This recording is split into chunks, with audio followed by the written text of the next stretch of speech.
right, I'm Chris Avina with American Outdoor News. I'm here with my friend Laramy Miller. Laramy, it's always so good to see you. It's always fun to catch up, Chris. You know, we've known each other for a long, long time in this industry. So yeah, you haven't been around now. Yeah. You know, that Sasquatch nickname kind of came into play. I kind of took a hiatus and hid there for a little while. Yeah, but there have been sightings. Yeah. So you took a break from TV and you went back into outfitting. Yep. I went, you know, I moved. So I was stationed in Montana for a long time. I was born and raised in Southern Colorado, and I decided to take a break from TV. I moved back down to Southern Colorado, kind of a reset. You know, everybody needs one of those every once in a while. And I started an outfitting business and, you know, spent the last couple of years growing it. And then what do you know? It's like that old bad habit that came and sounds like I'm going to get back into TV again. Creeping into the back of your head. Mm-hmm. Yeah. So what's this new show going to be called? So the new show is going to be called The Legacy. And it's going to kind of just revolve around my lifestyle, my life, and the outfitting business, you know. Well, let's take a step back and discuss your lifestyle, because your lifestyle is vastly different than mine. You know, I tell people I'm a glutton for punishment. You know, the more pain, the better, it seems like. You know, I've been very fortunate. I grew up in the middle of nowhere. I grew up on a horse in the mountains, you know, chasing elk. I mean, from the time I was 4 years old, I was going into the backcountry, riding into hunting camps with my dad and my uncle. And, you know, so I don't know any different. The mountain man, backcountry lifestyle, that's me. When I get away from that is when I get in trouble. Get a little antsy. Yeah. I mean, you're really the last of a dying breed. There's people who say they're an outdoorsman, but you're more than an outdoorsman. You're a mountain man. Well, you know, and that's the whole thing. I pride myself on, if you put me in a situation in the woods, I'm not just going to survive. I'm going to live comfortable. Mm-hmm. And, you know, from the time I was just a kid, that's always been my mindset, like figuring out, you know, I started carving spoons and making clay pots and figuring out when I was 8 years old, my uncle took me out, me and a couple of my cousins, and took us out, and he had us eating grubs and, you know, you can eat this, you can't eat this, showing us survival skills that I'm so thankful in today's world. I mean, there's 0.001% of the population that knows any of that. Yeah. And so, you know, for me, it's a lifestyle and I thoroughly enjoy it, but it's great to pass it on too. Well, do you have a particular recipe for grubs? Grubs, you just got to pop them in, chew and swallow, because you don't want to taste it. Yeah. You just want the protein. It's like one of them flavored jelly filled candies. When you bite it, it kind of pops in your mouth. Yep. You just don't mind the taste. So you really have done the gamut. I know you've made your own clothes. You've really done just about every facet of living off the land. Well, and that was, you know, my whole goal. And then when I did the show, The Trail, on the Outdoor Channel there for a while, you know, my whole thought process was like, I want to be able to live from point A to point B to points, like, comfortably. Yep. You know, I'll tell you a story about when I first got into TV. I had a meeting with Jeff Wayne. You remember Jeff Wayne when he was the president of the Outdoor Channel? Sure. Years ago. I walked into his office and I looked at him. I said, Jeff, I want you to poll all your viewers. And if Jeremiah Johnson isn't in the top 5 of favorite TV shows, yep, you don't ever have to talk to me again. I said, but if it is, I am the modern day Jeremiah Johnson. And I walked out. I mean, I was scared to death. I was shaking. And Jeff loved that. And, you know, that's what got my career started on outdoor television. But I was already doing that way before. Yeah. So the new show, Legacy, do you have any episodes in the can already? I've got some stuff filmed. It won't air until fourth quarter of this year. But I'm going to make sure it's good. Where is it going to be? Outdoor Channel or? So it's going to be on Pursuit Network. So I switched from Outdoor and Sportsman Channel, switched over to Pursuit. It's just easier for me, for my viewers, for my sponsors. I can use it anywhere. It'll also be on YouTube. I'm going to get my YouTube channel really going. So everything that goes on Pursuit, you'll be able to follow right on YouTube. Yeah, they're a growing network. They're luring a lot of people. Ted's on it. Yep. Ralph and Vicky is on it now. So, Well, there's a lot of people that have switched, yep, and there's a reason. there always is. So, what's next?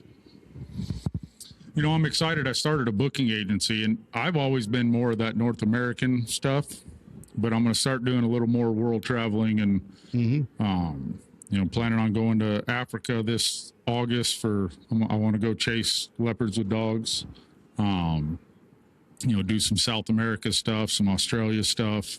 So I'm going to test my skills other than the Rocky Mountains. Well, I'll tell you, you know, a leopard hunt with dogs is really exciting. I just hope that those dogs can keep up with you. Yeah.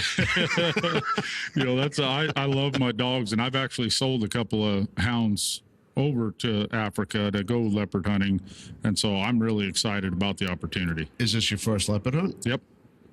Your first time in Africa? Or? It'll be my first time in Africa. It's a hell of an experience. And that's what everybody's told me. And I've had opportunities, but there was so much stuff in North America I still wanted to experience that. Yep. But now I'm like, it's time. Well, personally, I think every hunter should go to Africa at least one time in their lifetime. Yep. It's really well, for a lot of people, it's a once in a lifetime opportunity. Yep. For they say once you go, though, you get hooked, and you're going to want to go every year. Oh yeah. I had Craig Boddington on earlier, and he said he's been going since 1950. How many times he's been there since 1950? I don't know, but I know it's a lot. You can only imagine. Whew. Yeah. So what's on your bucket list? I got leopard. I want to go kill an Asiatic water buffalo with my longbow. And then one of my bucket list items is I want to go to Lake Baikal in Siberia and hunt Morel stag with my longbow. Wow. Yeah. That's an accomplishment. Yeah, that's my uncle did it in 1993, right before he passed away in a plane crash, and I want to kind of recreate that. And you know, because Siberia is it's a mountain man's paradise. It's a tundra. So, bow and muzzleloader, those are your weapons of choice? Yeah, I haven't shot anything with the rifle. I take that back. I killed a cow elk this year with my 4-year-old daughter with the rifle, but I have, you know, I'm a traditional guy. I like to get up close and personal and look in their eyeballs. Is it the old school muzzle loaders? Yep. Yeah. Because the new ones are pretty. Yeah, the new ones you can shoot way out there. You can shoot 400 yards. I like that Jeremiah Johnson stuff, man. Harder I can make it on myself, the better I am. Damn. I got to make it a little easier. I'm a little older than you, so I can't do the mountains like you do. Well, that's a nice thing, you know, with the outfitting side of things. I get to, you know, I've got stuff for everybody, and, you know, we got our gentleman's hunts for people that don't want to do like I do. Elderly people like myself. I was trying to be nice. You know, it's crazy. You look at this show, these trade shows are just getting bigger and bigger every year. I can't believe bigger, fancier, galas. Yeah, the turnouts and the money raised, and you know, it's amazing. I've never seen a crowd like I did yesterday. People lining up just to come in here. It's crazy. Really, really amazing. But it's good. I mean, we need all the help we can get to fight the other side. And I mean, you look like that's part of the reason I moved back to Colorado too, is to try to help. I hate seeing my home state go the way it's gone. And so, you know, they have something on the books. They're trying to take away hunting altogether. So that is a fight that all of us have to get involved in, because it's not just Colorado. They're coming after every state. Yeah, that's just the start of it. You know, it's just like trapping. They went after trapping, and then they fairly succeeded in every state in the U.S. anymore, taking away our opportunity to trap. And then, you know, then they go after the predators, the mountain lions, the bears. Once they get that, then they come after everything else, you know, and they're it's all about control. Yep. But if we stay, you know, we've been the population of, you know, the silent majority. Yep. We can't do that anymore because we're losing. And I've never been one that wanted to stand up and, rah, rah, rah, and, do that, fight that fight out loud. I try to, fight it quietly, but we have to. We have to. There's no doubt about it. Or there's going to be nothing left for my kids, for my grandkids. They should put as much effort into fighting the two-legged predators. Yep. As opposed to what we do. Yep. And what we do, it's not all about the hunt. It's all about the lifestyle. Yep. It's the way we choose to live. And that's what America's about. 100%. You have your right to choose how you want to live your life. 100%. We got to put our money where our mouth is, because you got different organizations, SCI, CRWM. You got these organizations that are, CRWM's doing such a great job because they're going to the legislative level. Yep. They're fighting it at the very top. And, if it wasn't for them, they'd outlawed mountain lion hunting in Colorado last year. Yeah. And so the more we can support companies like that and donate to them to help them fight, the better off we're all going to be. Well, you got Sportsmen's Alliance, you got Conservation Force, you got some major non-for-profits. Hunter Nation's doing a great job now. Yeah, that are fighting for your rights. So if you have the opportunity to kick in and support them, they're fighting for you. So you got to help them. But so the show airs. I don't know the exact dates it's going to air yet. I just know I have a time slot started up, but it'll air 4 or 5 times a week coming up. And I'll post that on my social media as soon as I know the exact times. But if nothing else, you can go see me, go to LSM Outdoors and book a hunt. You can go, we do stuff all over the world. All right. Well, I appreciate you taking the time to talk to us today. Go to the website. If you haven't subscribed to the American Outdoor News magazine and podcast, hit that subscribe button now. And I want to thank SCI, Underwood Ammo, and Hunt of a Lifetime for bringing this episode to you. And we'll see you again next week. Thanks, Chris.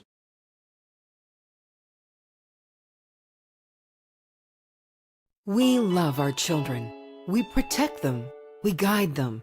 We prepare them for life in the world. With all that we do, from deep in our hearts, we cannot control all things. Life-threatening illnesses and disabilities affect far too many of our children each year. While we cannot change the circumstance, we can make dreams come true. Dreams to provide hope, to provide spiritual healing and strength, to provide moments of happiness and relief in the hardest of times. We can give a glimmer of light and hope in a time of darkness and despair. Join huntofalifetime.org to help make dreams come true, to provide hope for children with life-threatening illnesses and disabilities. Hunt of a Lifetime is a non-profit organization fulfilling dreams for hunting and fishing trips to youth 21 and under with life-threatening illnesses and disabilities. Visit huntofalifetime.org to learn how you can make a difference.